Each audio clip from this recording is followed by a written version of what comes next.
you do that? How did you do that?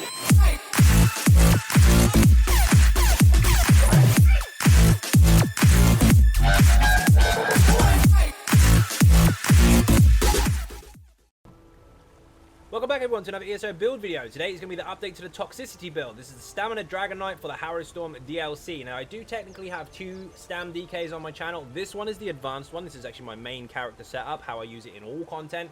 The other one is a lot easier to use. Absolutely fine for everything as well, but a little bit less damage output, but much easier to use. So if you're looking for something simple, you might want to check that one out.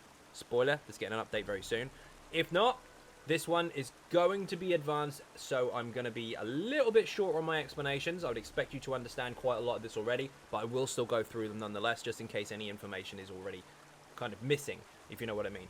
Maybe there are certain things that you're not quite sure on. I will go over those.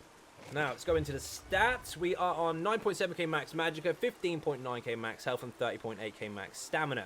Don't worry about the health. That is a little squishy, but that is how I play it. If you want to change that, it's entirely up to you. Stam recovery is on 14.65, which is actually really high, and our weapon damage is on 4k. That will go a lot higher once we get into combat, and 55.9% crit chance. Resistances are a little low, but I generally don't run with a resistance buff anyway. Just depends on how you set up your champion points versus the content, or whether your group has got some resistance buffs for you anyway. Failing that, you can of course put on a resistance buff, but you will lose out on a damage skill to do that instead. Now, we do have 64 points into max stamina. If you change this and put more into health, that is absolutely fine, but just bear in mind this is your resource pool, this is your damage pool. You will lose damage output for your survival, which is a fair enough trade-off. We're using the Shadow Mundstone, and we're a stage 4 vampire. Now, the food we're using is our Artaeum Takeaway Broth. This is the gold, shiny stuff. If you're using an advanced build, I'm pretty sure you've got access to this anyway, but this will give you health, stamina, and health and stam recovery. Again, you can use Dubious Command if you prefer. It is a bit cheaper, but if you are in a situation where you have an abundance of recovery, you've got maybe higher scenes in the group, there's people throwing out synergies left, right, and center, you're never running low, and you maybe have a couple of healers using Master Staves and all that good stuff, then of course you can use the flat food.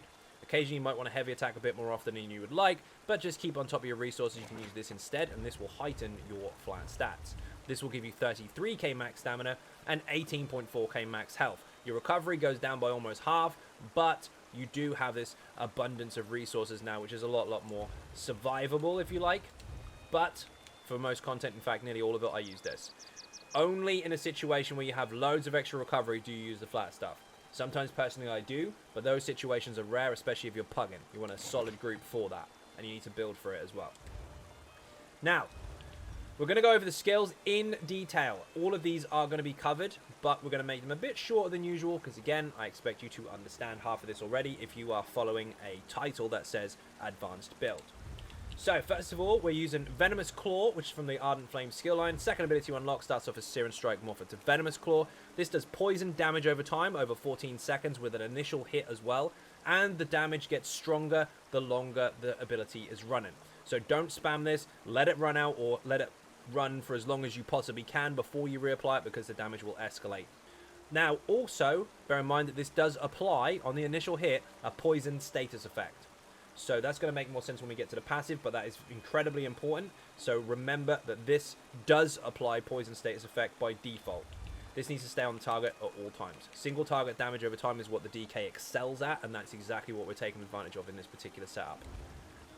Now, next up is in the Fighter Skills skill line. This is Trap Beast, or Beast Trap, or whichever you want to call it. Starts off as Trap Beast, morph it to Barbed Trap. This goes on the ground. Anyone caught inside of this will actually take damage over time for 18 seconds, as well as an initial hit. This is single target, by the way. It will immobilize targets if they can be immobilized for 2 seconds, but it won't immobilize bosses. However, the damage will still apply, and you will get minor force from this as well. So, for activating it, as soon as it actually starts doing damage, you will get minor force for 18 seconds, increasing all of your critical damage. Do not let this run out. Next is Consuming Trap. This is in the Soul Magic skill line, and I've lost it. Where's it gone? This you get at the very beginning of the game.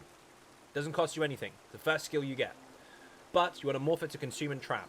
This will scale off of your highest max stats. So for us, it scales off of weapon damage and stamina, giving us a physical damage over time. If you were a magic build, it will give you a magic damage over time instead. Last 10 seconds, it costs magic, which is great for our sustain, because that's one less stamina ability we have to apply. And if this is on the target when it dies, you will actually get 20% of your current max resources back. So if you're buffed, you'll have higher resources. If you're not, obviously you won't. but the stats there will change. It's 20% no matter what.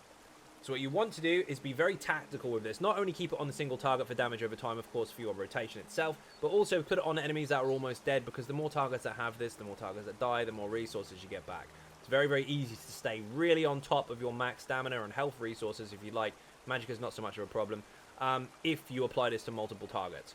Next is Rapid Strikes. This is very important. This is in the dual wield skill line. First ability to unlock starts off as Flurry, morph to Rapid Strikes. This is our main spammable and buffer to our overall single target damage over time setup. This is going to become a much more apparent benefit once we get to our gear, but you must have this skill. Now, this does damage every stab, and it gets progressively stronger. So each stab is 3% stronger than the last, but the last one will deal 300% more damage. You must make sure the last one hits. It's a channeled ability. It lasts 0.6 seconds. If you try to block or swap it, it will cancel the entire skill and just stop where it last hit. Now, you can change the morph to this if you prefer. If you decide that you're too squishy and you don't have enough health, or you just don't heal enough in content, maybe your healers are slacking, or just in general your survival sucks, that's absolutely fine. You can change this to Bloodthirst instead. Bloodthirst doesn't have the increase per stab of the 3% extra damage, but it does have the 300% more at the end, and at the end you'll also heal for 60% of that damage done. So you can heal for stabbing stuff. If you choose that morph, your damage will go down, but it's a minimal amount. It's really, really small. So don't worry if you choose to do that. That's entirely up to you. Next, of course, is Rend and Slashes. This is the second ability to unlock in the dual wield skill line. This is a very simple single target damage over time, much like the same application as Venom Claw. You just hit the target when you're close enough, and you get a 10-second dot. The initial hit is physical damage. The dot is a bleed, and this doesn't escalate per tick. This just persists until it finishes. Now, this can also be swapped. If you choose to take the other morph, which is Blood Craze, this will actually do the same damage over time in the form of a bleed. It will have an initial physical hit, but it will be a little bit less, but it will heal you over the duration that this does damage. So these two skills, at the moment, on this particular setup, are spec'd for as much damage as possible. But if you want to lose a tiny amount, maybe about 1k overall top end, you can swap these to their healing morphs, and that will give you much, much more survival in content just for hitting stuff. Our front bar ultimate is Flawless Dawnbreaker from the Fighters Guild skill line. Starts off as Dawnbreaker, morph it to Flawless. This will actually give us a benefit for activating it. We'll actually get 300 weapon damage for 20 seconds, but we don't use this as our main spammable ultimate. We use the back bar one instead. This we use in situations where we're really low on resources or the target's almost dead and we don't have enough ultimate for the back bar one. It will do damage in front of you and then a 6-second damage over time to all the targets hit. But, again, this is our oh shit button, not our main one. It's just mostly here for stats. Just remember, of course, this does have a 0.4 second cast time, so don't try to bar swap it because you'll just cancel the entire skill. You must make it actually hit. Now, the back bar. This has got 3 different swap outs. So, Resolve and Vigor, first of all, is quite straightforward.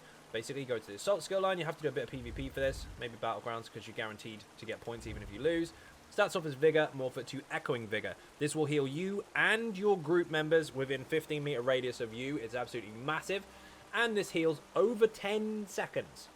So it does tick every 2 seconds, over 10. It's quite good for your sustain. You don't have to actually spam it. But if you choose the other morph, it will heal no one. It only lasts 5 seconds. The heal is faster because it does it per 1 second instead of every 2 seconds. But people do generally end up over spamming that because of its short duration, and then their sustain sucks. So this one is a benefit to your sustain for its duration, and it also helps your group as well. So I personally favor this one over the other in all content. However, if you don't want this, you can change to the Fighters Guild ability and use Ring of Preservation, which is Circle of Protection morphed to Ring of Preservation. This will give everyone minor protection, and it will give them minor endurance, and you'll heal them every 0.5 seconds. Which is rapid. So that's 16 tick heals over 8 seconds. But this is on the ground, so this is for stack ups. And it does give us a bonus as well in our passives, but we'll get to those later. So that's a good swap out if you choose. Can't use it on the move though. The other swap out is in our Ardent Flame skill line. First ability to unlock starts off as Lava Whip, morph it to Molten Whip. Do not touch it. Put it on your bar. For being on your bar, any Ardent Flame ability you use will give you 75 weapon and spell damage for 5 seconds, and it can stack up to 3 times. This can carry over as well. So if you use Ardent Flame abilities and swap bars, you've now got that weapon damage on your front bar, which increases your overall damage output. This is if you're in a situation where all your heals are already covered and you're not struggling at all. Other situations, you probably want to put on a heal. Next up is Poison Injection. This is in our bow skill line. Last ability you unlock starts off as Poison Arrow, morph it to Poison Injection. This is another single target damage over time, again what the DK excels at, and it's poison damage as well. Has an initial hit, then 10 seconds worth of a dot. But this deals up to 100% more damage the lower the target's health. So this is an execute of sorts, but it does do damage over time anyway. So keep this on a target at all times to do consistent damage, and then when they get lower, by default you actually get stronger. So keep that up all the time. Noxus Breath is very important, of course. This is in our Ardent Flame skill line. This is the third ability you unlock. Starts off as Fiery Breath, morph it to Noxus Breath. This is a poison damage over time with an initial hit in area of effect. Now, this does consider your single target damage over time as well, based on the sets we're using. But we'll get to those in a moment. Now, this applies major fracture to the targets affected, but just bear in mind this does only work up to 6 targets. And it's also the same as what a puncture does, perhaps from a tank. So major fracture doesn't stack, but if it's not already on the targets, then you're doing it for free anyway with your damage output, which is actually really helpful. Now what you can do instead, of course, is use Razor Caltrops, which is an Assault skill line. Starts off as Caltrops, morph it to Razor. This does a really large area of effect damage over time on the ground. Any enemies caught inside of this will take physical damage and be slowed down. So this is actually very helpful for some content, especially the tunnel run, the last room, if you like, before the last boss in VMOL, where the bombers come in. This does also apply major fracture, but it doesn't have to be in front of you. It just has to be in the circle. Now, it says for 4 seconds, if they take damage from it, which is true. If they take damage, then leave the circle. It will continue for 4 seconds until it's gone. If they take damage and stay in the circle, it's not 4 seconds and it's gone. It's 4 seconds, but every time they take damage, it's 4 seconds reapplied. So every second that they take damage over time, this will be refreshed to all targets affected by it. This means that the duration of the fracture on this for every single target caught, if they stay inside the circle for the full duration, is actually a 14-second uptime on anything. It's really, really handy. This can be used in pretty much any content you want, but I really like it in dungeons and trial situations where there are mass ad pulls. Gets damage on the ground nice and quick, gets a fracture down nice and quick, and really helps you and your group, especially if you've got a lot of stamina DPSs in there. Yes, this can also do similar kind of stuff, but this one does help a lot. The choice, however, is yours. This one for more single target, this one for lots and lots of AoE. Next up is Flames of Oblivion. This is in our Ardent Flame skill line. Last ability you unlock starts off as Inferno, morph it to Flames of Oblivion. This lasts 15 seconds, and every 5 seconds it fires a fireball at the target. It will fire 2 fireballs to the nearest targets if there are more than 1 target that you're fighting at the time. This will give you Major Prophecy and Savagery at the same time, just for being on your bar, although we do have Savagery covered with our potions anyway. And this scales off of our max stats, so stamina and weapon damage is what this scales off of, regardless of it being fire damage, because that's the way we're spec'd. Again, bear in mind that this ability here and this ability here costs magic, which means that's 2 damage abilities we don't have to spend stamina for. Next up is Arrow Barrage. This is very, very simple. Do not let it run out. It's in a bow skill line, starts off as Volley, morph it to Arrow Barrage. You can use Endless Hail if you choose to. It's got a longer duration but less damage. But if your rotation's not too good, you might want to use that to close the gap for now. You do not want this to run out for any more than a couple of seconds. There's a 2-second delay already, which means it only does damage over 8 seconds, regardless of the duration of the whole skill being 10. It does massive damage every 1 second to all targets caught inside of this, and this is what you really want to keep on the ground to keep your weapon glyph proccing on your back bar. If you're not familiar with that, single target hits do apply weapon glyphs from your light attacks or your heavy attacks. Any skill will apply them, but that's it. You have to use it again to make it proc. However, area of effect damage over time from weapon abilities actually reapply the glyph regardless of what weapon you're on, as long as the damage persists and as long as the cooldown is caught up. So don't let this run out. And as a DPS, remember, you are the one supposed to be doing the damage. So if you're in mechanics and you're running away from stuff, make sure you're hitting something. Yes, of course, you may be too far away to use your melee abilities, but you're not too far away to use your bow. Make sure you keep this under the targets at all times. Healers, in content, keep inside mechanics or outside of mechanics and heal. Tanks, moving in and out of mechanics, still keep that taunt up. DPS, you should still be hitting stuff. Now, our main ultimate is Standard of Might. This is our Ardent Flame skill line.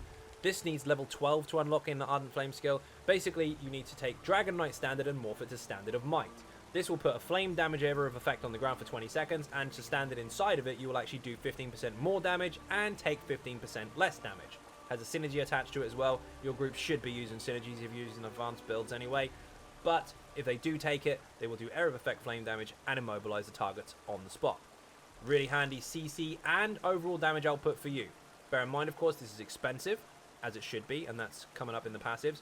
But you must have damage already actively applied before you put this down.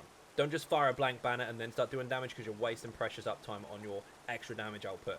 Have the damage applied, then use the ultimate and boost everything that's already running, and then continue your rotation on top of it.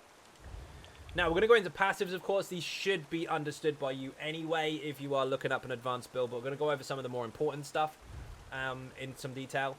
This is very important, of course. This increases the damage output of your poison and burning status effects. If you do poison damage, you can do a poison status effect. If you do burning damage or fire damage, you can do a burning status effect. Both of those are stronger for the Dragonknight. If you do apply burning, you get magic back. If you apply poison, you get stamina back. They're all chance-based, but we are using a combination of the two. The banner and the Flames of Oblivion are fire. Noxus Breath, Poison Injection, and Venomous Claw are poison, as are some other choices due to our weapons. Now, this does guarantee a poison status effect, so we will always get that 500 back. But the rest of the time this is running, or other skills that could proc again, which is more sustained back. It's a really handy passive, you've got to get these. When you deal direct Ardent Flame ability damage, you will actually reduce the target's movement speed. All of our Ardent Flame abilities that we're using actually have a direct initial hit, so that's fine, it works for those. Except for our banner, of course. But this one is direct all the time. This one has an initial direct hit, and so does Venom. Increases the damage over time of your Fiery Breath, Searing Strike, and Dragonknight standard abilities by 33%, and their duration by 4. So Venomous Claw, Noxus Breath, and our banner are all increased by 4 seconds, which is why they're 14, not 10. This is why this is 20, not 16. So that's important, of course. And this one increases the damage of your Flame Area Effect abilities. That only applies to our banner. But it decreases the cost of your stamina, costing poison abilities by 25%. So Venomous Claw, Noxus Breath, and Poison Injection are all 25% cheaper. Draconic Power is important, but we're not using really any abilities from here, but you can. So you don't need all of them if you don't utilize the skill line. This increases the amount of damage you can block. You do want that. The bottom one here increases your spell resistance. You do want that. These two, one of them you definitely do, but not for the reason you would think. And the other one, not so much. So this one here increases your healing received if you have a Draconic Power ability active. So if we are using the resistance buff from this skill line in place of Flames of Oblivion, perhaps, this will help. But if you're not, you don't need it. This one, on the surface, increases your health recovery for having a Draconic Power ability slotted.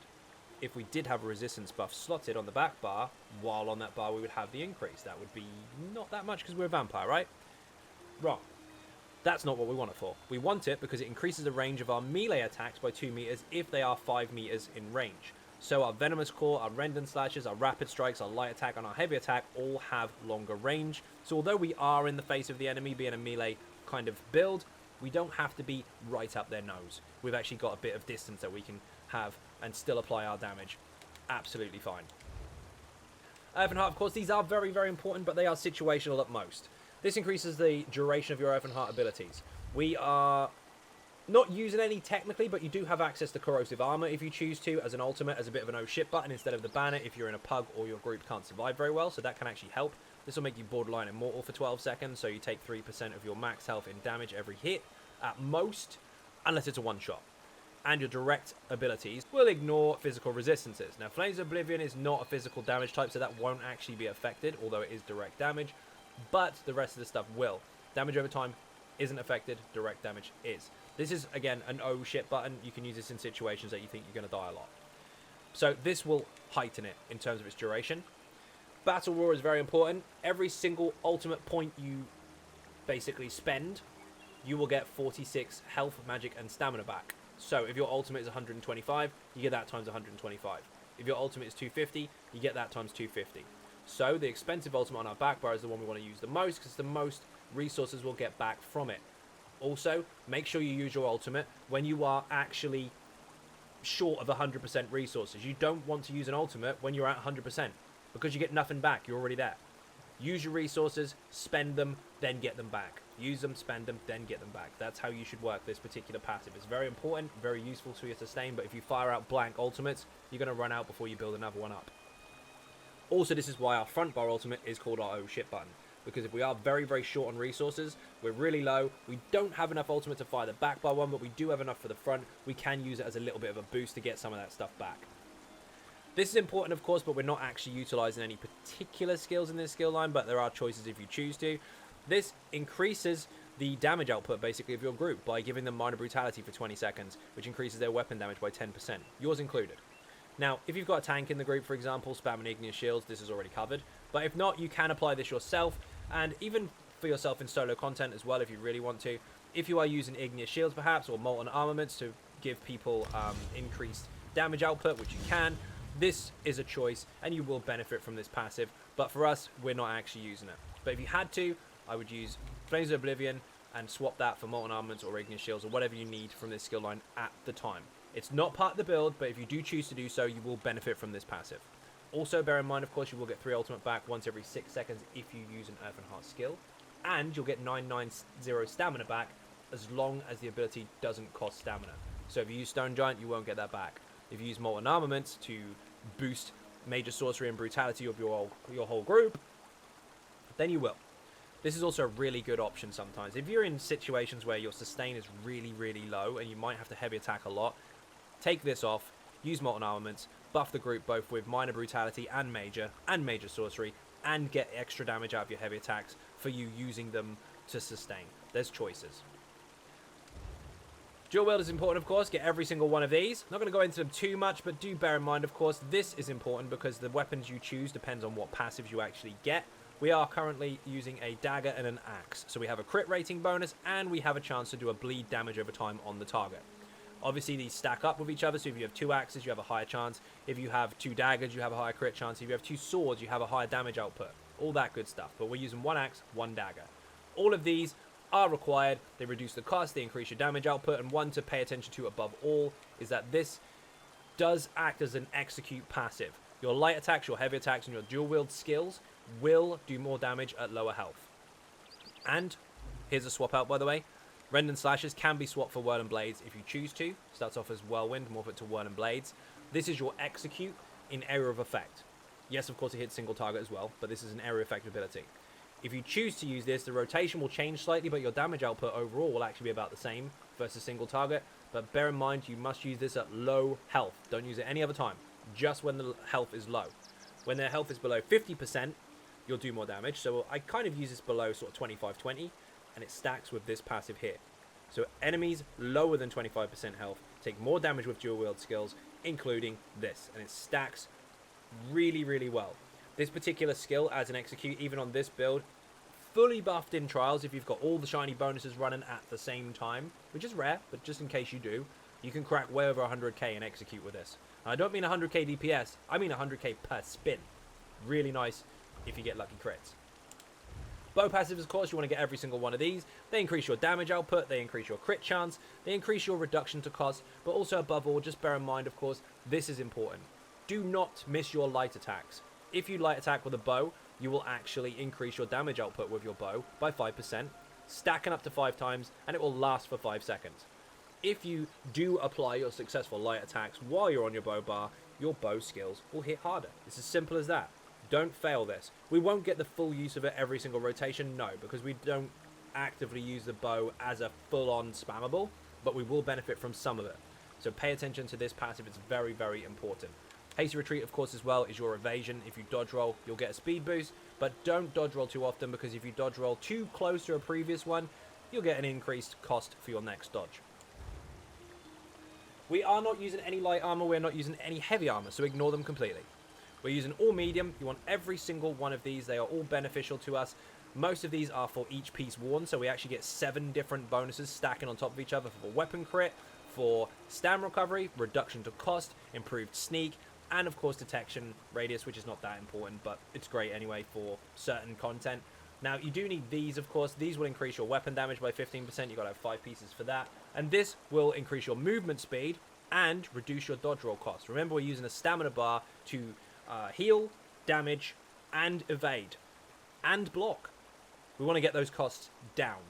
Otherwise, we're just going to rinse all of our stamina, blocking and dodge roll, and we're never going to have anything to hit or heal with. Now, Vampire, of course, very important. This increases your mag and stam recovery by 10% for being stage 2 or higher. We are using magic abilities, so the recovery is nice. And we are using stamina abilities, of course, so we need the recovery up. This also, we do have low health, but the lower we go in our health bar percentage, while under 50%, the more damage we can actually mitigate. So we can actually take up to 33% less damage the lower our health goes. And this is very important for our survival and gives you that little bit of a buffer when you get too squishy. Now, again, you can change your health, you can change your food if you choose to. I'm absolutely fine with it. This is how I play it. I highly recommend Vampire, and I actually stay stage 4 in all content and don't struggle. But if you're not too familiar with mechanics, you might find it a little bit tricky in some fire situations. That is a learning curve. Don't stay in the fire unless you have to, if the mechanic permits it, and then it's just a case of is your group going to keep you up or not. Fire damage is not that scary if you know how to manage it. Every single one of my characters, apart from my werewolf, is a stage 4 vampire, and they're all fine in all content. Most of the fire damage that kills people will kill them anyway, even if they're not a vampire. Pay attention to your feet. Fighters Guild, of course, is very important. These passives here are definitely going to be needed as soon as possible. This reduces the cost of your Fighters Guild abilities, so reduction to cost for Beast Trap and Ring of Preservation if you need to use it. This increases the weapon damage of each ability on your bar, so Dawnbreaker and our Beast Trap count as Fighters Guild abilities, so we get a 6% bonus on our front. On the back bar, of course, we get a 3% bonus if we slot this, if you choose to. Banish the Wicked, of course, is very important. If you kill Undead, Daedra, or Werewolf, if you get the kill and blow, you get 9 ultimate back. Obviously, the faster we can generate ultimate, the more often we can use our ultimate, the higher our damage output, and the better our sustain. Also, if you're using Fighters Guild abilities, if you hit Undead, Daedra, or Werewolves with them, you will, of course, do 20% more damage to them. Undaunted is very, very important. This is stupidly important, and people keep telling people the wrong stuff, and it's infuriating. If you take a synergy, read the text here. If you take an ally synergy, you restore 4% of your max health, stamina, and magic. I don't know what else you need to understand about that. Every single synergy in the game is beneficial to you, no matter what you do with it. It will do damage. It will give you a damage shield. It will give you a heal. It will do something shiny. And for the privilege of taking whatever synergy you choose to take, you'll get 4% of all resources back. This is a sustain passive. People complain they can't sustain in content, but they leave the synergies on the ground. People state that the spear is for the tank, yet they're quite happy to take a spear every 20 seconds on a dummy hump. Use your passives for their overall benefits. Don't just buy them and never use them. Take the synergies. They are for you and everyone else combined. And every synergy you take has a 20-second cooldown on it. So if you take a spear right now, you can't take another one for 20 seconds. Someone else can take them. If you take a conduit or liquid lightning, whichever you want to call it right now, you've done it. You've got your resources back. You did the damage. You can't press another one for another 20 seconds. Someone else can press the next one. Everyone has their own individual cooldown on every individual synergy, so there's plenty to go around. Take the synergies. I can't stress that enough, and that's going to be very important when we get to the gear as well, because we do have some options there. This increases your health, stamina, and magicka by 2% for each type of armor worn. We're only wearing 1, so we get 2%. Simple as that. We're not changing to heavy and light and all the rest of it because it will mess with our build and it's not going to work as effectively as this does. We are going 7 medium on purpose, but this is going to help make sure you get these passives. We're an orc, of course. This will increase your max stamina by 2k. This will increase your health by 1k, and you heal once every 4 seconds off of your weapon damage abilities. So your stabs, your rend and slashes, your whirl and blades, your light attack, your heavy attack, all of those apply, and so do your bow abilities as well. So if you're not actually using any abilities right now, but your volley's running, you can still heal off of it. And it can crit. This increases your weapon damage flat out and reduces the cost of sprinting and increases your movement speed. So we're very fast, got high flat damage, high flat resources, and we heal off of our damage as well. You can choose any other race you want, but your damage output will be slightly altered, and you may have to wiggle some stats to consider the extra bonuses or lesser bonuses that you may have with another race. But any race can effectively work with this particular setup, and it'll be fine in all content regardless. You just might have to change some stats. Alchemy is very important. Medicinal use is the most important passive in the game, in my opinion. Any potions you take are 30% longer. Potions are consumable buffs. You don't let your buffs run out, so don't let your potion run out. If you're on cooldown, that's fine. It's already active, and it's got its full duration. Once it's off cooldown, pop it again. You need it to keep those buffs up. The potions we're using are weapon crit pots. They have major savagery, major brutality, and major endurance. We keep them on 100% of the time. We have 47.6 second uptime on them, with a 45-second cooldown with this passive, so they never need to be off. Always use them. Now we're going to get into the gear. There are some options depending on the content and the situation you are in, but this build is designed for a very specific purpose. So if you try to wiggle too much of this and think that you can just slap on anything, sure, you will hit stuff and your abilities won't make your computer explode, but it won't work the same way as the build is designed for. Now, we are using the VMA, or Maelstrom, dual wield. 1 axe, 1 dagger, 1 Nirnhund, 1 sharpen, and we're using double dot poisons. These both can fire off your weapon abilities, and they hit very bloody hard. And of course, both poison damage over time effects can apply a poison status effect as well, which remember gives us 500 stamina back. So this is really handy. This is really important. When you deal damage with your rapid strikes, or flurry, or bloodthirst, whichever morph you've got, your single target damage over times, those abilities that you apply within 4 seconds of activating the skill, will have 1000 spell and weapon damage applied to them. Now, although the 4 seconds is gone, as long as those abilities were applied during that buff up time, that will persist throughout the duration of the damage over time.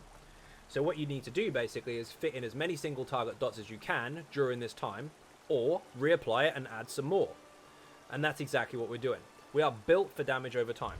If you look here, we have 1, 2, 3, 4, 5, 6. This does apply to these weapons for the single target, not the AoE ones.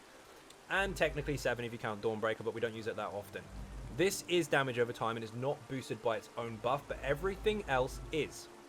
So, if you were to attack with rapid strikes, you could get in 3 dots quite easily before the timer runs out, and all 3 of them are buffed with 1k weapon and spell damage. Then if you use it again, you can get in the next ones, or maybe some on the back bar because the buff is still running.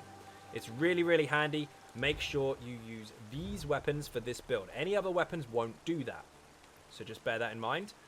We are using the Master's Bow on the back bar. Again, single target damage over time is what we're aiming at.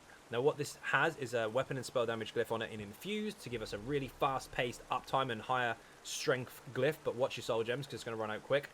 And this applies a very unique bonus.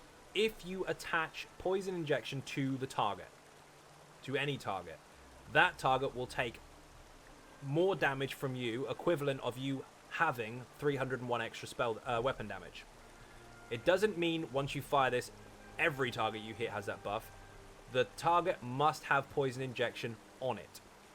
So, although it doesn't show in our stats, effectively we have 301 weapon damage versus anything that has this skill on it. Keep this up. Also make sure you keep your volley up so your glyph keeps firing. As long as this is on the target, you will gain that bonus. Yes, of course, you can use a Maelstrom bow if you want. The damage output was actually very close, but you'll notice that this is based on pushing our single target damage over time. This weapon damage will boost everything that is on the target, so that actually stacks up very, very nicely. If you are utilizing these weapons to increase your damage over time for single target, but you don't have this weapon, you have the Maelstrom instead, you won't get the full potential of every single skill, and you'll just boost one skill instead of all of them. We're using Deadly. 5 pieces of Deadly, of course. This has weapon damage, crit, weapon damage again, and increases the damage of your physical, bleed, poison, and disease damage over time, and channeled abilities by 20%. That stacks with this, and it also stacks with this. So, for argument's sake, we're hitting a single target right now. We've buffed our dot by 1k weapon damage. We're doing more damage to it because poison injection is running, so we've got an effective 301 extra weapon damage, and we've boosted it again by a further 20% with this. They all stack very, very nicely together. It's ridiculously powerful. You want 2 pieces on the body and 3 pieces on the jewelry, or you can have 5 pieces on the body and you can use the other set in any order you want. As long as you've got them, it's fine. But we are using the helmet and the shoulder because we're not using a monster set. So helmet and shoulder of Deadly if you can get it.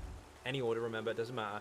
3 jewelry, all in Bloodthirsty. You can use 1 Infused and 2 Bloodthirsty if you want. They're very, very close, but I did find that in content, although the numbers single target were very, very close, the actual increase to execute damage massively heightened Whirl and Blades, which meant in AoE situations you could kill things much faster.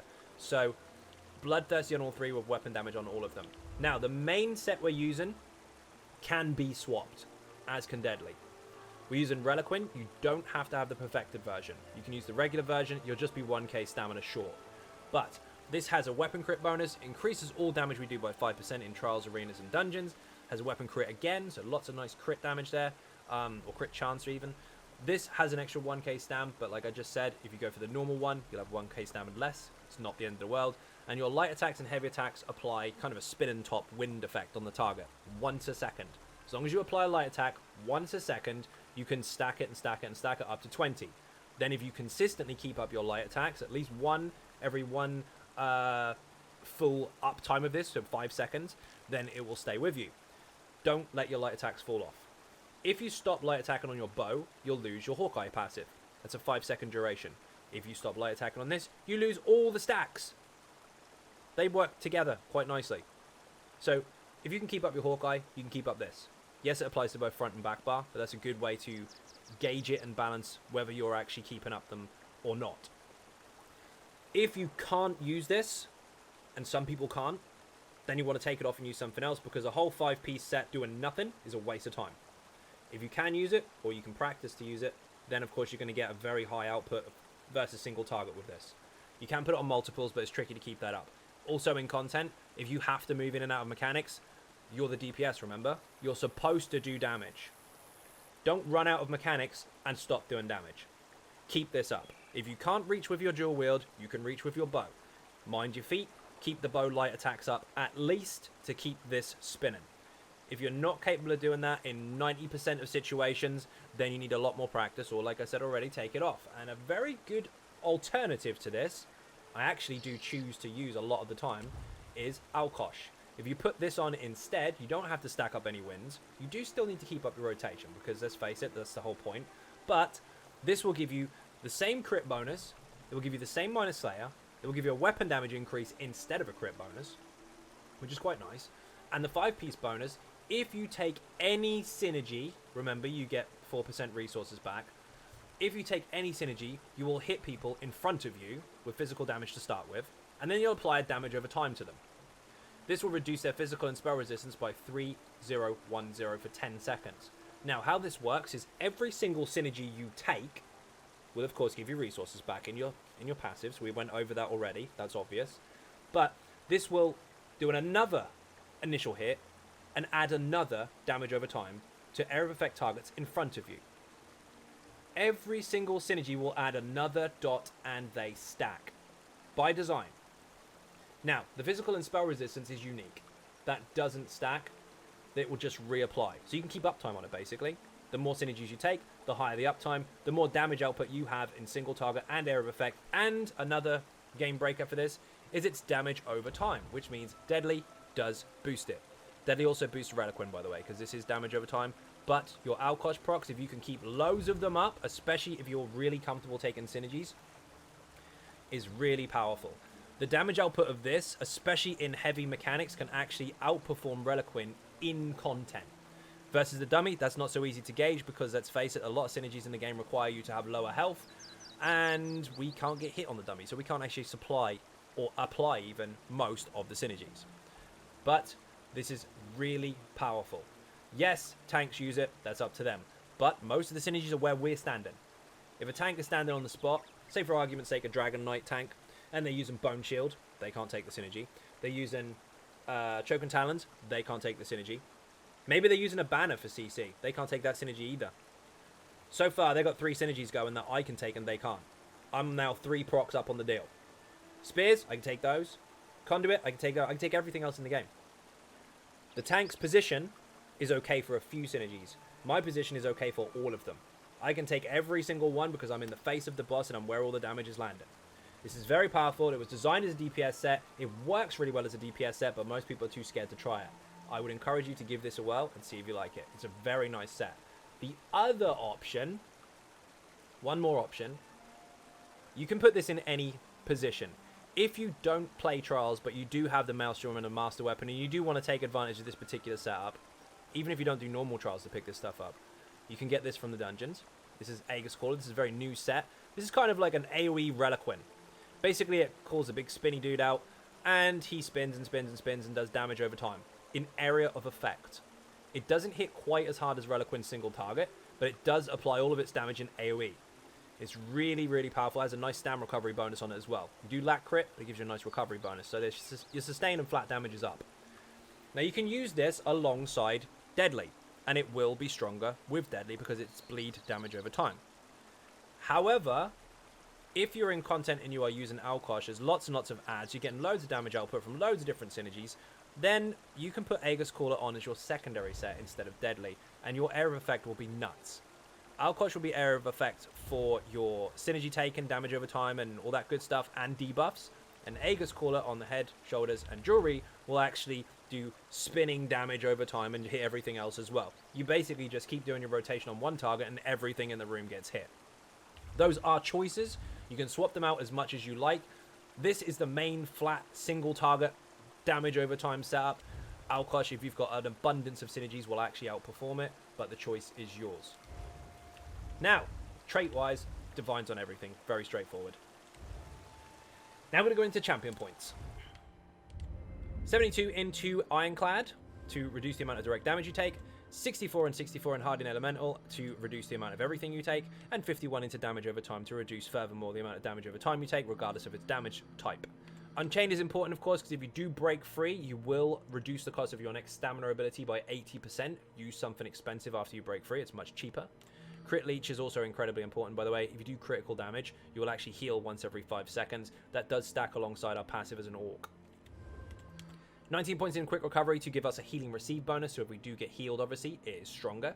That includes from our own heals as well, including the passive I just mentioned. And this, if you do resurrect someone, which you probably will have to at some point in time, you will actually take less damage for doing so. So pay attention to this. It's actually a quite healthy one. Make sure you get some points in here to be able to take advantage of the 10-point bonus here. 44 points into Warlord to reduce the cost of Break Free. Remember, your Break Free is now cheaper, and for Breaking Free, your stam abilities are cheaper as well. So that helps. 75 into Tenacity to give us back more resources when we heavy attack. This is very helpful. We may need to heavy attack occasionally. And of course, Stam Recovery, 75 points in Mooncalf. Don't go any higher than these, because if you do, you're just going to hit really heavy diminished returns. It's going to take you 25 points to get another 1%. It's not worth it. 72 into Tumbling to get our reduction in dodge roll down even further than it already is with our medium armor. And 4 points into Shadow Ward. I've got nowhere else really to put them, so we dump them into here. And that gives us a Treasure Hunter passive having 75 points in this tree, which means if you are farming loot, your treasure chest pump out higher quality items. Sometimes 2. Nothing in here. 3 into Physical Weapons Expert to increase our light and heavy attack damage. 23 into Master at Arms to increase all of our direct damage. That includes our Flames of Oblivion, our light attacks, our heavy attacks, and our initial hits from all of our skills, if they have them applied to them. 66 into Thaumaturge to increase all of our damage over time, which we're doing a lot of. 61 into Precise Strikes to give us that really nice crit damage bonus. 61 into Piercing so that we actually hit 18200 on the nose, and we have all buffs and bonuses applied inside of our groups and trials and all that good stuff. 56 points, of course, into Mighty to increase our physical poison and disease damage done. We do pretty much all of that apart from a couple of fire abilities. Everything here is covered. Now, the rotation is actually quite simple, because this is something very, very static. You don't have to change it. If you are running around inside and outside mechanics, make sure you keep your light attacks up so you can keep your Reliquin running, or just keep damage up, and make sure that volley and poison injection is always on the target, regardless of whether you're moving around or not. The rest of the time, you want to make sure, of course, Beast Trap is up on something. So if you are fighting the main boss and you're getting out of the way of meteors or something, there's an ad here. Give him a sneaky Beast Trap to keep that minor force up. So those are little tips that you can do in and out of content. Just remember, of course, here is your Spinning Wind. That must keep up. It's no good saying, oh, I can't get near the target because I'm too far away and my light attacks don't reach. Yes, they do. Keep it up. Otherwise, take the set off. But, essentially, this is your rotation. Beast Trap down first of all, to make sure that's active on any target or in your fight, whichever. You want to really start from the bow bar. So if you haven't got the Beast Trap in yet and you're up in the enemy's face, put it down. If you're not, start with volley. But we're going to go over to volley anyway. Put that on the ground. Light attack, poison injection. Light attack, flames of oblivion. Light attack, breath, swap bars. So to recap again, make sure you light attack between every skill. So light, volley, which is arrow barrage or ender's hail, whichever one you choose. Light poison injection, light flames of oblivion, light breath, swap bars. Now, it's not the end of the world if you do your breath and your flames of oblivion the other way around. Sometimes, if you're really lucky, you can actually get your flurry procs to boost the poison breath. If you do it the wrong way around, sometimes you can't. Depends on whether you lag out or whether you're having frame rate issues or not. But the reason it's on the end, to deliberately not take advantage of that, is because when you bar swap with it, the initial hit actually lands on the front bar and is quite substantial. Anyway, whichever order you do that in is up to you. It's not the end of the world if you break it. Now, very simply put, the front bar requires you to use your rapid strikes. And you need the rapid strikes to buff your single target dots. But you want to get them all in before it runs out, and then reapply it again so the rest of them can join. So, light attack rapids, light attack venom, rending, soul trap. Buff ran out, all those 3 dots are nice and buffed up. Reapply the rapids again for the new buff. Light beast trap swap, that's buffed. Light volley, light poison, that's buffed. Then light flames, light breath swap. So, we'll speed up a little bit. Light rapids, light venom, light rending, light soul, light rapids, light beast trap swap, light volley, light poison, light flames, light breath swap. Repeat, repeat, repeat, repeat, repeat. That's all you have to do. Now, of course, if you use your banner and your breath and your flames all at the same time, and you're using the whip on the bar, you'll actually get 3 stacks of Seath and Fury. So you've got 75 weapon damage times 3. It will carry over. If you're not, obviously you won't get that bonus, but you could put Circle of Protection on, which gives you the Fighters Guild bonuses, which is quite handy, because you get the weapon damage increase. However, if you're using Vigor, you don't get any of those, but you can still continue with your rotation and have that extra survivability. So the bar, at the moment, is entirely up to you how you change that, but the rotation is the same. You never touch those abilities unless you want to survive, and if it's the whip, you don't touch it anyway. However, if you choose to use Whirling Blades, you have a very slight alteration. And this is really simple. This doesn't get confusing at all. The single target damage output can be exactly the same if you're utilizing the execute at execute, but it adds an element of AoE if you're in a big trash pack. So, keep your flames up, keep your beast trap up. Volley, light poison, light flames, light breath, swap. Light rapids, light venom, light... No, not that. See, that's where people would get confused. So instead of that, it's light rapids, light venom, light soul trap. We don't have a third dot. So, where we would normally light rapids, light beast trap swap, we don't. We light rapids twice. So, to make sense of that, rather than it being confusing, let's start from the back bar. This is if you have Whirling Blades on your bar. Beast trap, swap. Volley, light poison, light flames, light breath, swap. Light rapids, light venom, light soul trap, light rapids twice. Light beast trap, swap. You replace your rend and slashes with an extra rapid strikes. That's it. Then at low health, you weave a couple of these in.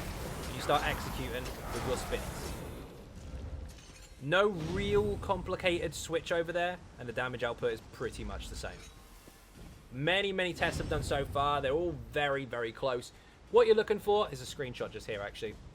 What you're looking for top end is kind of 85 to 87 if you're doing really well with your rotations. It can fluctuate depending on crits, because sometimes they're in your favor and sometimes they're not.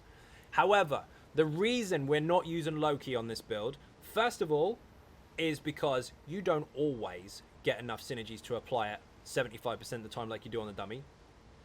But sometimes you might. However, I personally play alongside Nightblades a lot that are using War Machine or Master Architect. So, I don't have Major Slayer, but I can still hit the damage numbers that Major Slayer users are hitting. However, if they get a Major Slayer boost from somebody sitting beside them, they don't get a benefit. They stay where they are. I, on the other hand, if I get Major Slayer from someone using Master Architect or War Machine, increase my damage. And this is what you should expect from that. In a situation where I'm up against someone using their own Major Slayer, which is fine, I can hit the same numbers. When someone's boosting me, helping the group, these are what you're looking forward to. So it is a difference. You can choose whatever you personally preference versus the situation. You can even use Loki if you really want to. But I choose not to, because in content, I can hit just as hard as the Loki wearers, but in situations where I have someone Master Slayer, I can hit harder. Anyway, hopefully that was helpful. Hopefully that wasn't too boring. Hopefully that wasn't too complicated. It is advanced, of course, so it had gone a little bit faster than usual. But if you do want to use a lesser complicated build. Of course, Murder of Fire is coming very, very soon for Harrowstorm, and you can still use a previous update as it is anyway. Once again, of course, thank you very much for watching. I hugely appreciate the support. If you are not subscribing already, please do hit that button. It is free. Furthermore, if you want to help support outside the channel, there are some links in the info section for Patreon, Twitter, Facebook, and of course the website, XynodeGaming.com, where all the written guides are, including this one. Don't forget, of course, I do stream every night from 10 PM UK time on Twitch, unless I say otherwise on Twitter. Again, thank you very, very much for watching, and I'll see you in the next video. Bye-bye.